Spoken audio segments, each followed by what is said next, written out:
দারুণ হয়েছে কাঁচকলার কোপ্তা। কাঁচকলার কোপ্তা বানাবো। দুটো কাঁচকলা, 3টা আলু সিদ্ধ করে রেখেছি, এবার ছাড়িয়ে নেব। একটু আদা বাটা দিলাম, একটু ধনে জিরে ভাজা মশলা দিলাম, একটু নুন, একটু কাঁচা লঙ্কা কাটা দিলাম, একটু চিনিও দিয়ে দিলাম, 1 চামচ কর্নফ্লাওয়ার দিলাম। কাঁচকলার পকোড়া ছেড়ে দিলাম, বড়া রেডি। ফোড়ন দিলাম শুকনো লঙ্কা, তেজপাতা, জিরে, গোটা গরম মশলা, আদা রসুন দিলাম, পেঁয়াজ বাটা দিলাম, টমেটো গ্রেট করা ছিল দিয়ে দিলাম,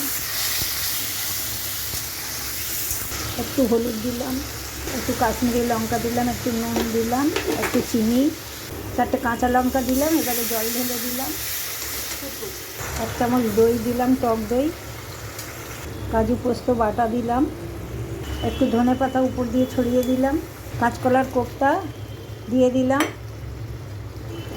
কেমন হয়েছে দেখুন বন্ধুরা, দেখতে হেভি দারুণ হয়েছে। কাঁচকলার কোপ্তা হয়ে গেছে, দেখুন কেমন হয়েছে। ভালো লাগলে বন্ধু ভেবে একটা শেয়ার, লাইক, কমেন্ট করে দেবেন।